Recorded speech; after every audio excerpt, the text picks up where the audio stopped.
Welcome back to Clocked Out Sports, where we're going to go over week 4 of the NFL. So, the first game, Thursday night game, which they need to get rid of, but Bezos needs to make more money. Seattle at Arizona. All right, so we kick off with Seattle strangling Arizona's offense like they were trying to find a Wi-Fi password. It was absolutely just heartbreaking to watch. I swear, man. Then we got the Dublin game, Minnesota at Pittsburgh. Aaron Rodgers looked really good throwing to DK Metcalf. Is that his new favorite number one? Yeah, I don't know. But, I love the international vibes. Local heartbreak for Minnesota, though. The Steelers snuck one over in a land of the Shamrocks and Guinness. And, that's just not a place. They probably hit it a little hard after that game.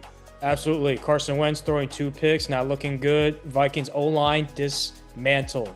Moving on to Washington at Atlanta. Very, very disappointing. Jay, I do not want your input because they smacked us.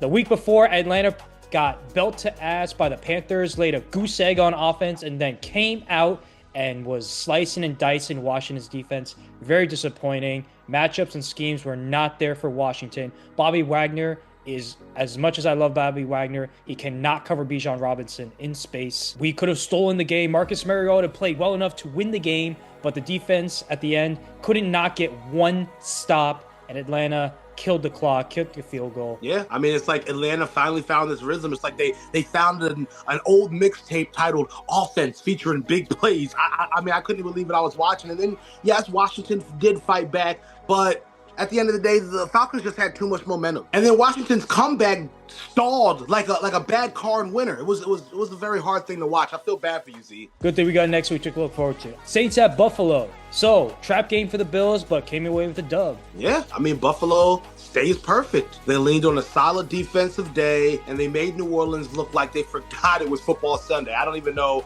what happened there. And the Saints offense did its best impression of invisible mode all game. I mean, let's be real. Browns at the Lions. Go ahead. I don't have anything. So Detroit finally snapped the win streak drought in style, dominating Cleveland start to finish. Yeah, I mean, it looks like they brought an executive order saying you will not score today, and it was signed by the president. I don't even know. That was just a sad display. I think that Cleveland really needs to get it together as an organization, because between the hijinks with Shador and the whole quarterback room and this type of stuff, the Browns don't look like they're going to be good at all at any point in time in the near future.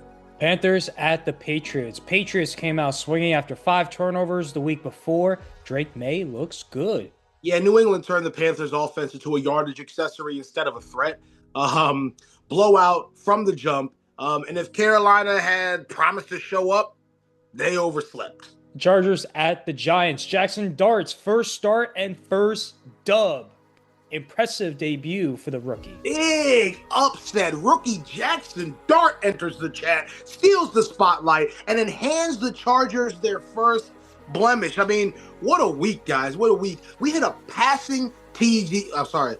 He hit a passing TD. He took one himself and basically said, hello, I'm your new QB. Welcome to the NFL, Jackson Dart. Very good job, sir. Injury update. Chargers lost 2 tackles for the year, Rashawn Slater and Joe Alt. That's why Justin Herbert didn't look so good. And Jackson Dart lost his best receiver, Malik Neighbors. Very sorry to hear that. No one wants to see that ever.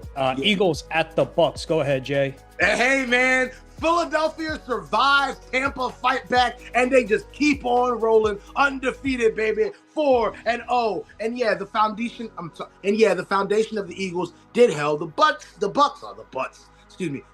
did have spurts, but Philly's defense made timely stands. And honestly, yep. I think that the biggest problem was the Bucks. Their offense sputtered when it mattered, and that is what separates. So if you look at the quarterback stat line, right, you would think that Baker Mayfield was the better quarterback that day. Technically he was, but it doesn't matter because he didn't win at the end of the day. And this is precisely what I'm talking about when I say, hey, who's the guy you'd rather have? The guy that fixes it when it's done, and he does what it's supposed to be done, and he makes big plays when they're supposed to be made, or the guy who has a chance to tie the game and throws an interception in the end zone after throwing for almost 300 yards. I'll say this, Jalen Hurts did not win that game, especially in the second half. Did not complete a pass. Lots of 3-and-outs. You can blame play calling for Kevin Patullo. You can blame Sirianni for scheme and all that play calling. But Jalen Hurts targeted A.J. Brown 9 times, and A.J. Brown only had 2 catches. And at the end of the game, A.J. Brown sends a cryptic tweet that everyone's speculating and saying he wants out. And I believe that may be the case. A.J. Brown has his ring. He's won. And now he wants to put up stats, catch the ball, and score touchdowns. He says, if you're not welcomed, not listened to, quietly withdraw. Don't make a scene. Shrug your shoulders and be on your way. At the end of the day, these athletes only have a short window to make an impact, and he is an elite athlete, and elite athletes need the ball and want to contribute. No one wants to be the guy at the end of the bench collecting rings. Who's going to be remembered more, Patrick McCaw or Kevin Love? I don't know if he has too much to complain about. At the end of the day, I think he has a lot to complain about. Not getting his catches, not getting the ball. No, you're right. Titans at the Texans. Texans 0-3 to start the year. Finally get the first win of the season. Still have a bad O-line. Won't make the playoffs, but got on the board for the season. Yeah, an absolute shutout. Houston, they beat them so bad that Tennessee might need therapy. That's like a mic drop, but the mic in that's like a mic drop, but the mic is in Tennessee's offense. Colts at the Rams. 2 good teams going at it. Daniel Jones, I say he's actually pretty good. No cap. We say Brian Daboll dragged Daniel Jones to the playoffs. Bullshit. Daniel Jones dragged Brian Daboll to the playoffs. I'm going to say this. I'm going to stick with what I've been saying for the past few weeks. Do not trust Daniel Jones. Well, I feel like Daniel Jones might be like Jared Goff with better PR because like he's one of those guys who I believe he's going to give the Colts a great season. Okay, that's similar to what Jared Goff did for the Lions. Okay, I think that he's going to go out there. He's going to throw for a good amount of yards. He's going to put up great stat lines. He's going to give you those moments. But as soon as those lights get bright, he's not built for it. And that's what separates good from great. I think that at the very most, he's a good quarterback who suffered from a bad organization, and now he can show that he is a good quarterback. He is not a great quarterback. He will not get you to the play. I mean, he might get you to the playoffs, but he will not get you through the playoffs. He will damn sure not win you a Super Bowl, okay? I will say this. Indianapolis had its moments, but the Rams answered at key points in the game, okay? LA did show composure, and they pulled away in a late game, and it was tighter than expected. I will say that. But at the end of the day, it's who wins in the end of the game. And the Colts receivers, they were dropping passes like hot potatoes, and that wasn't on Daniel Jones.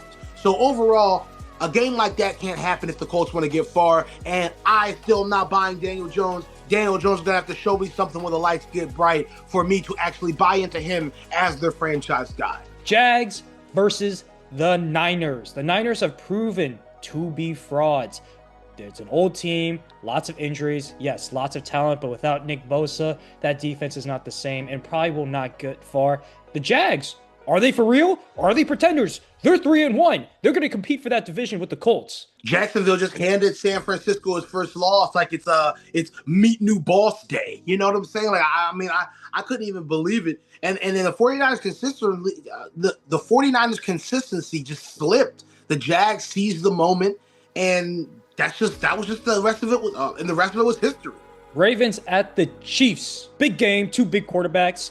Patrick Mahomes coming back, got Xavier Worthy back, opens up the field. Mahomes, 4 touchdowns. Vintage Mahomes. Everyone doubtful of Mahomes and the Chiefs? Come on now, it's the Chiefs. They're always going to find a way to win. Mahomes is still that guy, the best quarterback in the league. Lamar Jackson, not looking too good right now, 1-3, but they're going to make the playoffs, except that defense is Charmin ultra soft still. Bears at the Raiders. Blocked field goal to win the game. Man, what is up with these blocked field goals this year, man? Edge of the seat finish. Bears take it down by a hair, like a pubic hair. It was insane. Micah revenge game. Packers travel to Dallas, and it's a tie. What the hell? Are you kidding me? Like, come on, fam. You can't write this a tie in 2025. Football's weird laws come to life. They could not find a winner if they paid the refs in overtime. It's insane. Jets at the Dolphins. This was the team of trash versus trash. Yeah, it was actually really difficult to watch. Me and Z were actually at Wings while it was going on, and I went back and watched some. We were eating wings, excuse me, to clarify for everyone. And then I went back and watched the highlights, and it was just not it. And then Tyreek Hill gets hurt. There goes the Dolphins season. That's their entire offense with Mush Main Tua